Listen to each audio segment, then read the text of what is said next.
Olá a todos, meu nome é Matheus e você está no Catolicino, canal de análise de filmes e séries feitas diante de uma perspectiva católica. São Francisco de Assis e Santa Clara são dois santos extremamente importantes para a história da Santa Igreja Católica. Eles têm uma história de superação belíssimas e são muito importantes por conta da fundação das ordens dos frades menores e das clarissas e da reforma promovida por eles, né? E é sobre essa história de conversão e superação que veremos na análise do filme de hoje. Análise de Irmão Sol, Irmã Lua. Dirigido por Franco Zeffirelli e lançado em 1972, Irmão Sol, Irmã Lua conta a trajetória da vida de São Francisco de Assis, que quando jovem desfrutava de uma vida de prazeres e riquezas, mas quando a guerra e a doença assolam a região onde vive, ele sofre uma grande transformação e decide dedicar sua vida completamente à pobreza e a Deus. Os filmes sobre a vida dos santos são ótimos meios que nos ensinam, de forma clara e acessível, sobre a vida desses grandes homens e mulheres que dedicaram sua vida a Deus e nos inspiram a ter uma vida em Cristo igualmente santa.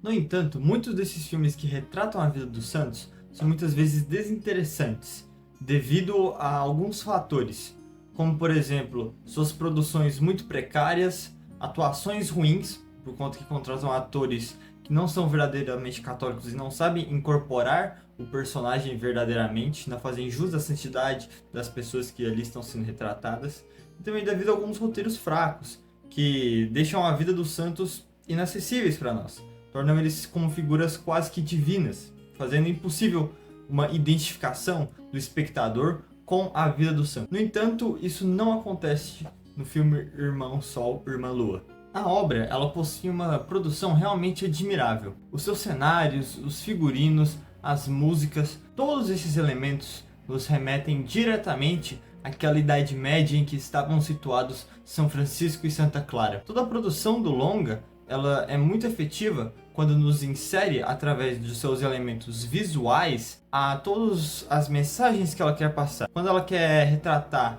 como a igreja e alguns clérigos estavam entregues a esse materialismo, essa busca pela riqueza e poder, ela mostra, através das grandes joias, paramentos litúrgicos com muitos adornos. Quando ela mostra também a humildade de São Francisco e seus seguidores, demonstra isso claramente pelas vestes que eles usam. E isso é um retrato da realidade, né? Eles retratam muito bem como foi na vida real, que eram roupas esfarrapadas, rasgadas, destruídas. Quando eles vão mostrar os leprosos, os mendigos, são pessoas realmente sujas, com uma maquiagem realmente de uma doença muito clara na face delas, com roupas extremamente estrupiadas, os cavaleiros com armaduras imponentes, sabe, os grandes castelos, as grandes igrejas. Então todo o longa, ele tem essa produção muito meticulosa, no sentido de nos passar a mensagem não só pelo roteiro, mas muitas vezes as coisas neste filme, elas não vão ocorrer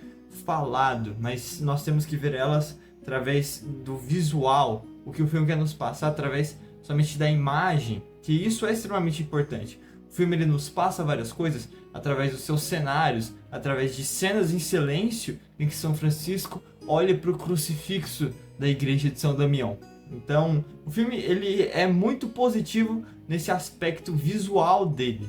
Mas sem sombra de dúvidas, a melhor coisa do filme é quando ele vai tratar da santidade de São Francisco e seu amor pelas criaturas de Deus. A obra consegue extrair a verdadeira essência do Santo de Assis. Ela é muito efetiva quando ela nos mostra essa santidade de São Francisco, nos momentos em que ele ficava em silêncio quando era caluniado, nos momentos que ele se alegrava ao falar de Cristo e seu amor para conosco, nos momentos de humildade ao reconhecer as próprias misérias. O filme ele trata de um aspecto muito interessante da vida de São Francisco que muitas pessoas esquecem. Como é mostrado nesse livro aqui, Os Escritos de São Francisco, e principalmente pelo Cântico das Criaturas, São Francisco ele não era somente um poeta, mas toda a sua vida era uma poesia. A vida de São Francisco era um canto que glorificava e se alegrava no Senhor a todo instante. São Francisco foi um homem simples, um homem convertido, mas que verdadeiramente entendeu o que é amar a Deus. Ele não buscava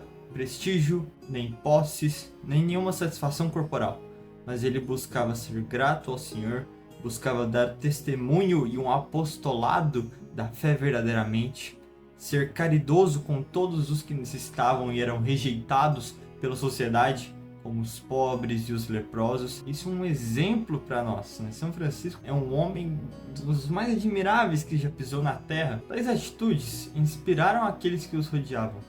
Os amigos de São Francisco, que estavam entregues aos prazeres carnais e ao mundo, percebendo o exemplo dos amigos e as próprias misérias, buscaram ter uma vida também pobreza e piedade e humildade, né? Servindo aos outros, seguindo o exemplo do seu grande irmão Francisco. E tamanha santidade inspirou também Santa Clara, que de longe admirava o frade e por isso buscou também ter uma vida de pobreza, de servidão, rejeitando o mundo e principalmente a família dela que tentava impedir, mas ela buscou fazer um voto de castidade a Deus, de entrega a Deus e de servidão ao nosso Senhor, inspirada por São Francisco. É muito belo ver tal exemplo ilustrado nos cinemas. Atualmente a sociedade ela vive uma crise absoluta, até dentro da própria igreja, né? Como é muito perceptível. As pessoas já não buscam mais a santidade, já não buscam mais servir a Deus, mas elas estão reféns das próprias vontades, dos próprios prazeres, reféns deste mundo material que nos rodeia. Mas nós não devemos nos desesperar. São Francisco, ele reconstruiu a casa de Deus que estava em ruínas através da sua santidade singular. E assim nós devemos ser. Se nós formos santos, nem que seja somente nos nossos lares, mas se nós formos santos, assim poderemos mudar o mundo que está à nossa volta. São Francisco e Santa Clara, acho que nesse filme fica muito bem ilustrado que se for nós amarmos ao Senhor verdadeiramente, aqueles que estão ao nosso redor também o farão. E se isso for se alastrando, o mundo poderá ser salvo. Então, nós devemos nos inspirar neste filme no sentido de buscar ter essa vida de servidão e santidade, que é um conceito tão abandonado nos dias atuais. Tratando dos aspectos negativos do filme, a obra ela não é muito precisamente histórica. No filme, Santa Clara e São Francisco já se conheciam antes da conversão de Francisco, o que historicamente não é verdade. Santa Clara só vai conhecer São Francisco após ouvir as histórias das pregações do frade, e a ausência da santa ao longo de toda a obra acaba incomodando, né? Ela está no título, está no pôster, em alguns pôsteres, mas pouquíssimo aparece e faz falta. Existem alguns momentos que você pode se sentir um pouco desconexo da obra, porque nem São Francisco aparece muito em certas partes, e Santa Clara também, ela é jogada de escanteio. Eu percebo que se nós tivéssemos mais momentos de Santa Clara mostrando as dificuldades que ela passava com a sua família, os desafios, que são coisas que não são tratadas no filme, a obra seria bem mais efetiva. Além disso, o filme ele tem algumas passagens muito estranhas quando vai retratar a relação de São Francisco e Santa Clara, principalmente antes da conversão de Francisco. A obra ela pode deixar implícito em algumas interpretações, eles tinham algum sentimento amoroso entre ambos. Eu não consegui interpretar isso, mas é possível de se analisar, é possível. Eu percebo que o filme permite brechas para isso, e isso é muito absurdo, né? Com certeza, São Francisco e Santa Clara, primeiramente que eles não se conheciam antes, né? E eles não tiveram nenhum sentimento de afeiçoação entre ambos. Eles tinham um carinho e amor fraternal, mas nenhuma coisa romântica, né? Então, para algumas pessoas isso pode até passar despercebido. Além disso, tem uma cena especificamente do filme que ela demonstra sobre um rapaz que sofre uma tentação sensual. E é uma passagem muito ruim, muito esquisita. A cena com certeza ela deve ser pulada. No momento que você vê a cena, você pode pular uns 15, 20 segundos que vai ser muito melhor a experiência. Portanto, Irmão Sol, Irmã Lua é uma boa adaptação da história de São Francisco, e ela nos inspira a buscar mais sobre a vida deste santo e a ter tamanho amor por Deus, praticar as virtudes, assim como este grande homem da história da Santa Igreja. Alguns pontos que podem não ser tão bons para a experiência, por exemplo, algumas atuações e principalmente o áudio. Por ser um filme bem antigo, né, ele já é de mais de 50 anos atrás, então pode atrapalhar um pouco a experiência. E é por isso que, para mim, Irmão Sol, Irmã Lua fica com a nota 7 de 10. E esse foi o vídeo de hoje. Muito obrigado a todos que assistiram até aqui. Por favor, se inscrevam, ativem as notificações para receberem novos vídeos quando eles forem lançados. Já deixa o like para apoiar o canal.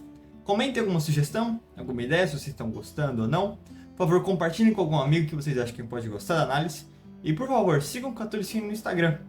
É @catolicine.filmes. Lá eu tô postando quando eu vou lançar novos vídeos. Também tô postando alguns posts sobre recomendações de filmes. Pretendo postar alguns reels. Então, muito obrigado a todos que assistiram até aqui. Com Deus e até mais.